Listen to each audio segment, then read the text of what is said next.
Hello বন্ধুগণ, আমি সাধনা আরও একটা ঝাঁকানাকা রেসিপি নিয়ে চলে এলাম রান্নাঘরে। তো বন্ধুগণ, আমার আজকের রেসিপি আমের পুডিং। এই আমের পুডিং বানাতে লাগবে না কোনো কাস্টার্ড পাউডার, লাগবে না কোনো ডিম, শুধুমাত্র গাছের পাকা আম দিয়ে একদম ঝাঁকানাকা করে মানে ঝটপট করে বানিয়ে নিতে পারবে ঠান্ডা ঠান্ডা আমের পুডিং। তো চলো আর দেরি না করে রেসিপিটা দেখে নেওয়া যাক। তো বন্ধুগণ, আমের পুডিং বানাতে এখানে আমি নিয়েছি দুটো পাকা পাকা হিমসাগর আম। তো তোমরা কিন্তু যে কোনো আম দিয়ে করতে পারো, শুধু আমটা একটু পাকা হতে হবে। তো যে কোনো পাকা আম দিয়ে কিন্তু এই পুডিংটা তৈরি করা যাবে। আম দুটোকে প্রথমে খুব ভালো করে জল দিয়ে ধুয়ে এইভাবে আমের খোসাগুলোকে ছাড়িয়ে নিয়েছি। এবারে আম দুটোকে আমাদের একটু কেটে নিতে হবে। তার জন্য লাগবে একটা ছুরি, আর ছুরি দিয়ে খুব সুন্দর করে একদম ঝাঁকানাকা করে মানে ঝটপট করে আমগুলোকে এইভাবে একটু পিস পিস করে কেটে নেব। আর আমের আটিতে যে পাল্পটা আছে সেটাকেও কিন্তু খুব ভালো করে বের করে নেব। তো দেখো, দুটো আমেরই পাল্পগুলোকে এইভাবে আমি ছোট ছোট টুকরো করে কেটে নিয়েছি। এইবারে আমাদের লাগবে একটা মিক্সিং জার, আর মিক্সিং জারের মধ্যে সমস্ত কেটে নেওয়া আমের পাল্পগুলোকে দিয়ে দেবো। তারপর আমি এর মধ্যে দিয়ে দেবো হাফ কাপ চিনি। এই হিমসাগর আম কিন্তু ভীষণ মিষ্টি হয়, তো আম কতটা মিষ্টি তার উপরে নির্ভর করে কিন্তু চিনিটা দেবে, বা যে যেমন মিষ্টি খেতে পছন্দ করো সে অনুসারে এখানে চিনিটা দিয়ে দেবে। তারপরে দিয়ে দিলাম মাত্র 2 চিমটির মতো লবণ। তারপরে ধামাচাপা দিতে হবে, মানে ঢাকনা বন্ধ করে খুব সুন্দর একটা আমের পেস্ট আমাদের রেডি করে নিতে হবে। আর আমের এই পেস্ট রেডি করার সময় কিন্তু কোনো রকম জল দেওয়া যাবে না, জল ছাড়াই কিন্তু খুব সুন্দর একটা মিহি আমের পেস্ট আমাদের রেডি করে নিতে হবে। আমের পেস্ট রেডি হয়ে গেছে, এবার একটা বোলের মধ্যে ঢেলে নিলাম। সমস্ত আমের পাল্পটাকে একটা বোলের মধ্যে ঢেলে নিয়েছি। এইবারে আমি এর মধ্যে দেব 1 কাপ লিকুইড দুধ। দুধটাকে আগে থেকে জাল দিয়ে ঘন করে রেখেছিলাম আর ঠান্ডা করে রেখেছিলাম।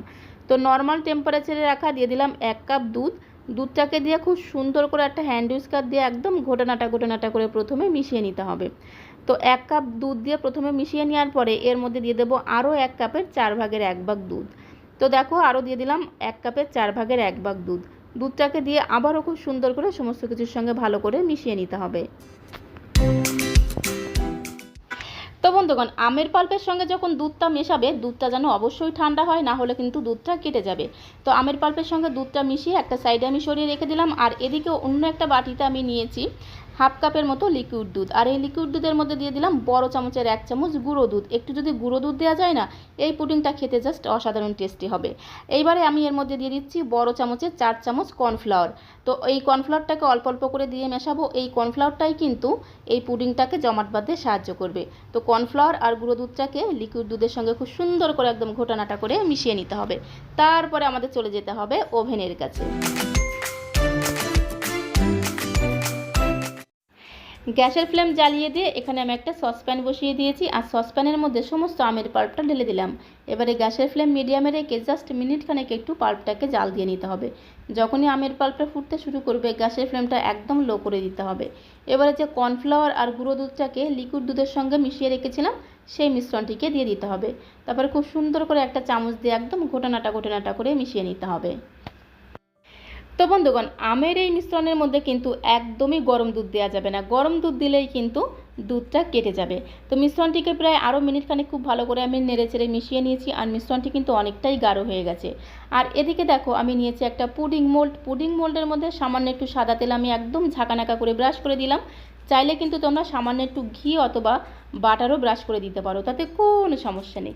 এবারে আমের মিশ্রণটি মোল্ডের মধ্যে ঢেলে দিলাম। তারপরে মোল্ডটাকে ধরে খুব সুন্দর করে একটু ট্যাপ ট্যাপ করে দিতে হবে, যাতে আমের এই মিশ্রণটি মোল্ডের মধ্যে খুব ভালোভাবে সেট হয়ে যায়। এইবারে এই মিশ্রণটিকে প্রথমে ঠান্ডা করে নিতে হবে, তারপরে নর্মাল ফ্রিজে রেখে দিতে হবে 2 থেকে 3 ঘন্টা। তো এখন আমি তোমাদের 3 ঘন্টা পরে দেখাচ্ছি। দেখো, পুডিংটা কিন্তু খুব ভালোভাবে জমে গেছে। এবার একটি প্লেটের মধ্যে আমি তোমাদের ডিমোল্ড করে দেখাচ্ছি। তো দেখো কত সুন্দর তৈরি হয়ে গেল পুডিং, দেখতে কিন্তু ভীষণ সুন্দর হয়েছে। তো এখানে আমি পুডিংটাকে পুডিং মোল্ডে সেট করেছি। তোমরা চাইলে কিন্তু ছোট বাটি অথবা ছোট গামলাতেও কিন্তু এটাকে সেট করে নিতে পারো। এবারে উপর দিয়ে একটু আমের স্লাইস আর একটু পুদিনা পাতা দিয়ে সাজিয়ে নিলাম। তো দেখো কত সুন্দর তৈরি হয়ে গেল ঠান্ডা ঠান্ডা আমের পুডিং। তো বন্ধুগণ, এখন কিন্তু গাছ ভর্তি পাকা আম, আর এই পাকা আম দিয়ে ঠান্ডা ঠান্ডা আমের পুডিংটা একদিন হলেও বানিয়ে খেয়ে দেখতে পারো।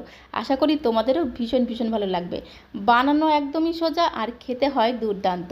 তো আজকের এই আমের পুডিং রেসিপিটা ভালো লাগলে আমার চ্যানেলটিকে একটি লাইক আর শেয়ার করে দিয়ে আমার চ্যানেলের পাশে থাকার অনুরোধ রইল।